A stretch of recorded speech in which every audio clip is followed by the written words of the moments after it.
What's going on, everybody? Welcome back to the show, and today we're doing something a little bit different because we lost the vlog when we were filming out here the other day. So we were out here with a Duke 890 and the Ducati Hyperstrada, and I was sitting here wondering what is going on with the just growth of parallel twins everywhere. They've basically taken over the motorcycle industry. They're replacing V-twins. Suzuki famously now is moving away from their SV650 to the GSX-8S, which is the worst model designation ever. Especially with Gixxers and Gixxuses and Gixxi. Just call it something normal, Suzuki. But anyway, they have moved away from the V-twin and up to a bigger bore parallel twin. So it's kind of the end of an era for V-twins, or at least so it seems. And I wanted to have a little conversation comparing a parallel twin to a V-twin. Now, obviously, we're out here with two V-twins. They don't know that. Just PNG a Duke 890 behind me. I'll just crudely do it for you. Just have one go through it, yeah. So we were out here the other day with the Duke 890 and we were trying to figure out if the parallel twin was better than the V-twin, what the value was, and if they're actually going to take over. And so we actually were going to start with a little bit of a history lesson talking about where parallel twins actually came from. Okay, so it feels like the takeover of parallel twins is a fairly recent thing, but parallel twins have actually been around forever. In fact, the first production motorcycle, the 1894 Hildebrand and Wolfmueller, had a 1489cc parallel twin that made a whopping 2.5 horsepower at 240 RPM. Oh man, that sounds like a Harley right there. Then the Brits popularized the format in the 30s, 40s, and 50s with the Triumph Speed Twin, Bonneville, and the Royal Enfield with its Super Meteor. And today it's been developed into platforms like the Triumph Speed Twin and the Bonneville and the Royal Enfield Super Meteor. Kinda seems like not a lot has changed, huh? In reality, the parallel twin was around before the V-twin, and both Harley-Davidson and Ducati, who are the biggest proponents of V-twins today, started by making singles, not V-twins. But that doesn't really answer the main question of why. Why are there so dang many nowadays? Well, the first reason is that they are much smaller engines than V-twins. It makes sense because the cylinders are side by side rather than sticking out opposite sides of the engine, so you can make the cases a lot more compact. More compact means lighter weight. Lighter weight usually improves the riding experience. Not to mention, you can tune the engines based on the timing of the crankshaft. The most obvious incarnation of that is the 270-degree or cross-plane crankshaft, which some claim could replace a V-twin. In fact, here's a pair of exhaust clips back to back, and let's see which one you like better.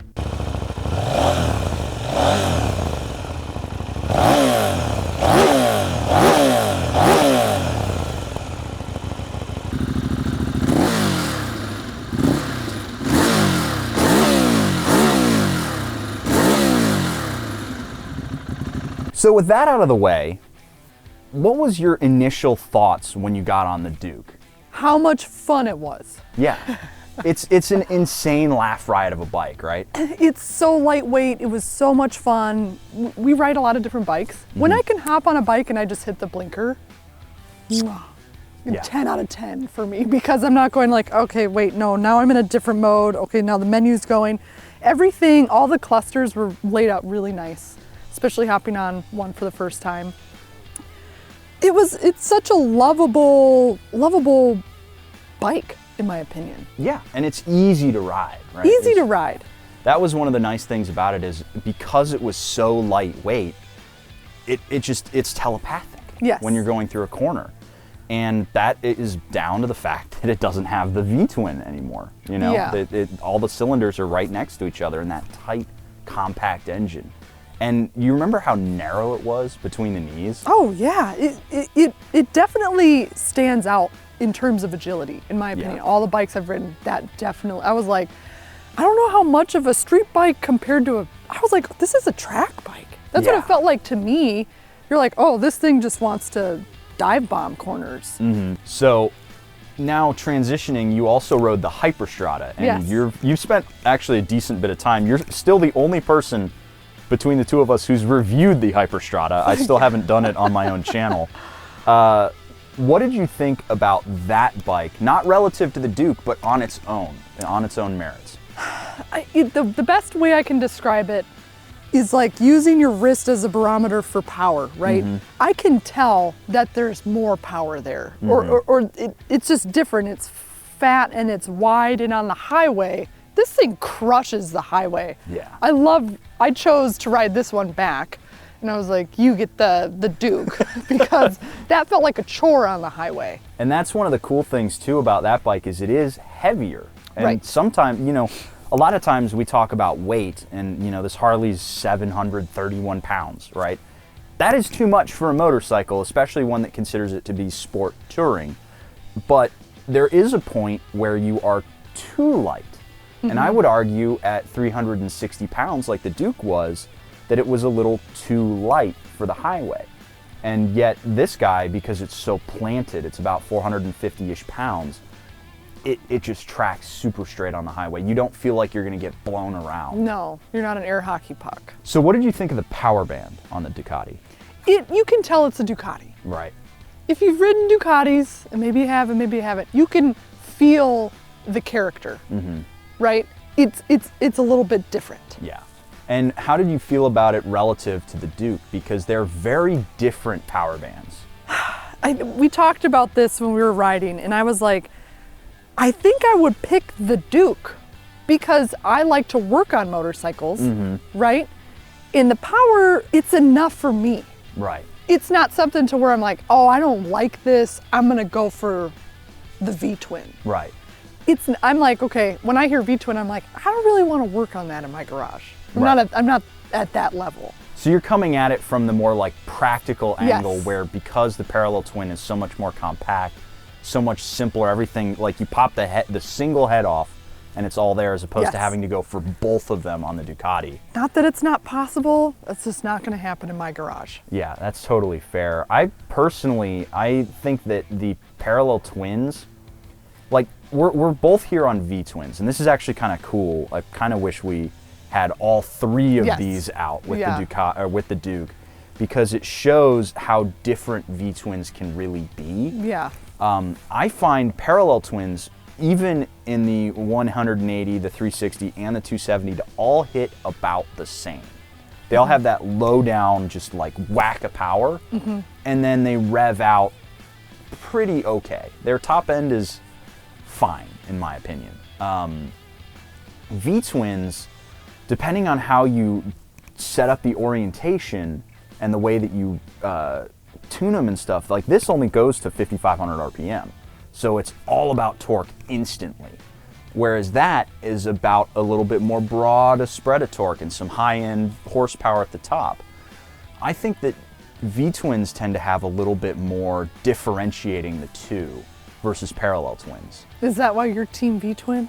I am team He's V-twin. team V-twin. If we were going to talk about the end of the V-twin era for parallel twins, I'm sitting here being real sad. Okay, so I think of Suzuki as like, they're manufacturing all sorts of stuff. Yeah. Right? You've got electricity on the horizon. That's a whole realm that we're probably gonna have to dip into. These manufacturers are coming to a motorcycle singularity where I'm sure it's way cheaper and easier to manufacture P-twins. Yes. Right? But Ducati doesn't give a Yeah. You're gonna have to pry a V-twin, in my opinion, from Ducati's cold dead hands. Yeah. Like Ducati was the company that said, we're never going to go electric, we're going to invest in biofuel. But then they also bought Moto E, They're now the sole provider of motorcycles for Moto E. Damn it, I might be eating my words then. I feel like, I don't know, do you really? Here I am thinking like, we'll never die. And then 20 years from now we're all on life rafts, so. I certainly think that Ducati and certainly Harley Davidson are going to be the last holdouts for V-twins. Kind of like how I think at the end of the day, the triple from Triumph is going to be the last holdout triple. I imagine that at some point, Yamaha's going to find a reason to off the triple in their lineup And Triumph's going to be like, over my cold, dead body, you're going to take the triple away. They're never going to make an inline 4. Right. You know, so I think that I think we're going to see it become this niche thing, because so many manufacturers at this point are talking about making a bike cheap, easy to get into, easy to maintain, and they're not about the character of it anymore. And I find that all parallel twins feel the same. I had this question in the Duke 890 review of whether or not I could feel like the 890 was mimicking the 75-degree V-twin from KTM. I couldn't really feel it. Did it feel like it was trying to be anything other than just a torquey parallel twin? No. Yeah. I didn't think so. I think coming at from that utility point, right? It's like, would I sacrifice character? But you love character of motorcycles. Yeah. And you're like tapped in to their power and their specifications, where I'm like, does it look cool? Okay, sick. I want that one. I've never demoed any bike I've ever bought. And That blows my mind, I've bought a lot of bikes. That blows my mind. I was like, that one. Can't believe that. I'm here to be like, oh yeah, it goes like this. Yeah, it's great. Sounds like fun. So, character-wise, you are in Camp P-Twin. Yeah. Are you sad to give up a V-twin, or you're there because it's a good engine? No, because I rode an SV650 and I thought it was fine. Man, hopefully Josh never sees this. I'm here for the spicy comments, but it was fine. Yeah. Ducati's different. I have a lot to say, so I'm just gonna keep it. I'll cap it for more videos and different kinds of content. It's fine. Yeah. Well, I think that the V-twin is just a much more characterful power plant. It definitely doesn't feel nearly as utilitarian, because it's not. These are kind of bad engines. It's like Ducati was, they had to work so hard to make their V-twin competitive against inline 4s, and Harley hasn't been competitive against anything ever. So they just dominate. Yeah, when you talk about big twin, it's Harley, because they have always been.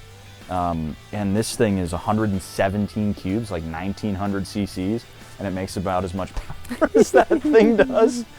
So, you know, there's a lot of variety in the V-twin space, and I'm sad to see them go. Though I don't know if they'll ever be gone. It's fun to speculate because things are shifting. So it is, will this age well? We don't know. But I think it's gonna be a while. Suzuki, like I said, bigger manufacturers manufacturing different things. They don't care. They're like, character, cool. Is that lining my pockets? No. One last thing before we sign off: sound. Which do you like better? The sound of? No. The sound. The Duke 890 was the first bike where it was idling, and I was like, I don't know if a pipe could fix that. I didn't like it. Yeah. This on it, but how about on the boil when you're riding? Which do you like the sound of better? No comparison. Yeah. No comparison. Something about a V-twin, they sound really cool, and that is something you give up when you go for the utilitarian. Yeah. But guys, hopefully you enjoyed this video, this nice little conversational piece. I'm sorry it wasn't as bombastic and dramatic as riding on the road, but we need everybody to pray to the audio gods that we never, ever, because we're very busy people. Yeah. So to lose audio, that was brutal. Made me drink whiskey. I'm gonna be honest. I drank that night to deal with it. But let us know if you enjoyed this sort of conversational format. These will probably be a little bit few and far between, fingers crossed. But let us know down below too whether or not you are in Camp V-twin or P-twin, whether you like the characterful and different nature of V-twins, or if you're just want a motorcycle that goes and feels nice and is easy to work on. And frankly, a little bit cheaper too. So let us know down below, and we'll catch you guys in the next one. See you later.